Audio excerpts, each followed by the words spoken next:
Very good afternoon all of you. आज हम आप लोग को बताने वाले हैं कि व्यक्तिगत अनुदेशन के स्टेप्स क्या क्या है। मतलब व्यक्तिगत निर्देशन जो है, इंडिविजुअल गाइडेंस जो है, उसके स्टेप क्या क्या है।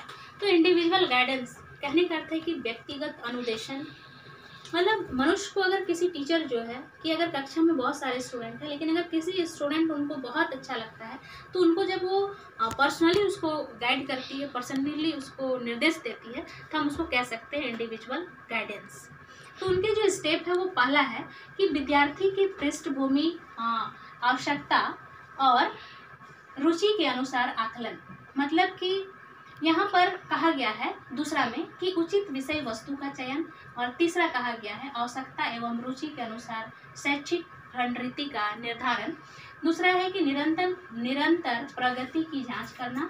नेक्स्ट है पुनरावृत्ति व्यापक शिक्षा, और नेक्स्ट है आवश्यकता एवं रुचि के अनुसार शैक्षिक रणनीतियों का निर्धारण। उसके बाद उसका डिमेरिट्स जो है, अवगुण जो है, वो है कि अधिक समय, दूसरा है खर्चीला, नेक्स्ट है बड़े कक्षा के लिए यह उपयोगी नहीं है, नेक्स्ट है शिक्षक की तैयारियां, और नेक्स्ट है अधिक समय। तो पहला जो है कि विद्यार्थियों की पृष्ठभूमि की आवश्यकता में कहा गया है कि अगर हम स्टूडेंट का पहला जो प्लेटफॉर्म जब देते हैं तो उसकी आवश्यकता क्या है और उसको हमको किस तरह से आगे बढ़ाना है। तो वो हमको पहला गाइडलाइन देना है, और उसको पहला प्लेटफॉर्म देने के लिए उसको एजुकेशन से संबंधित या फिर उसके पेरेंट्स या घर में या विद्यालय में हम उसको गाइडलाइन देंगे। दूसरा जो रणनीति है या दूसरा जो स्टेप्स है वो है कि रुचि के अनुसार आकलन। हम जब भी स्टूडेंट का बात करें, अगर हमको जब उसका आकलन करना है तो स्टूडेंट का जब हम उसका इंटरेस्ट को पहले देखेंगे कि विद्यार्थी को क्या चीज़ में ज़्यादा इंटरेस्ट है, हम उसी के आधार पर उसका आकलन करेंगे।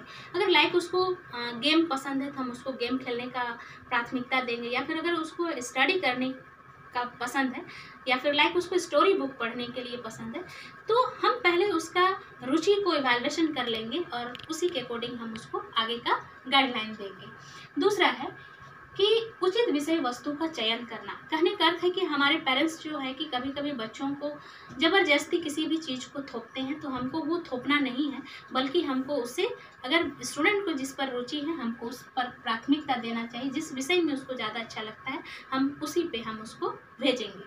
नेक्स्ट है कि आवश्यकता एवं रुचि के अनुसार शैक्षिक रणनीति का निर्धारण करना।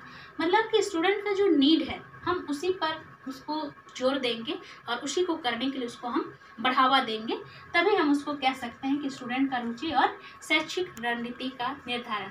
लाइक स्टूडेंट को अगर पसंद है कि उसे मेडिकल पढ़ना और हम उसको ज़बरदस्ती अगर हम उसको इंजीनियरिंग पढ़ाते हैं तो स्टूडेंट जो है वो इंटरेस्ट से नहीं पढ़ पाएगा, इसीलिए उसको सबसे पहले उसकी रुचि पे हम ज़्यादा फोकस करेंगे। नेक्स्ट है निरंतर प्रगति की जांच करना। हमेशा जब हम उसको निर्देशन देते हैं तो हमको हमेशा उसका विकास का जांच करते रहना चाहिए, हमको उसका इवैल्यूएशन करते रहना चाहिए कि उसका जो प्रोग्रेस है वो आगे बढ़ रहा है या नहीं बढ़ रहा है, इस पर हमको ज़्यादा जोर देना चाहिए। नेक्स्ट है कि पुनरावृत्ति व्यापक शिक्षा। मतलब स्टूडेंट को जब अगर हम पढ़ाते हैं, जब हम उसको गाइडलाइन देते हैं, उसके बाद हमको एक बार उसका हमको पुनरावृत्ति करना चाहिए, पुनः एक बार उसका हमको आकलन करना चाहिए, तभी हम उसको कह सकते हैं पुनरावृत्ति व्यापक शिक्षा। नेक्स्ट है आवश्यकता एवं रुचि के अनुसार शैक्षिक रणनीति का निर्धारण। मतलब जब भी स्टूडेंट की हम आवश्यकता का बात करें, जब भी आज का जो हमारा जो युवा जनरेशन है, हमारा जो युवा पीढ़ी है, जो नीड है उनका, अभी का जो युवा पीढ़ी है वो ज़्यादातर टेक्नो सेवी है, तो हमको उसके नीड को देखते हुए ही हमको आगे बढ़ना है। नेक्स्ट है अब उसके अवगुण क्या क्या है। पहला अवगुण है अधिक समय, दूसरा है खर्चीला, बड़े कक्षा के लिए यह उपयोगी नहीं है, नेक्स्ट है शिक्षक की तैयारियां, नेक्स्ट है अधिक समय। तो पहला है अधिक समय।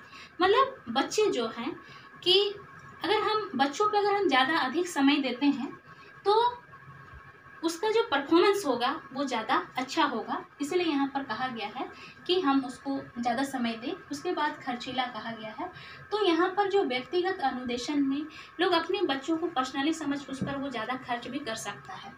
नेक्स्ट है कि बड़े कक्षा के लिए ये उपयोगी नहीं है। अगर हम किसी को व्यक्तिगत पर्सनली अगर जब हम उसको गाइडलाइन देते हैं तो हम बड़े कक्षाओं में इसको हम नहीं कर सकते हैं, इसीलिए यहाँ पर कहा गया है कि ये जो बड़ा कक्षा के लिए उपयोगी नहीं हो सकता है। नेक्स्ट है शिक्षक की तैयारियाँ।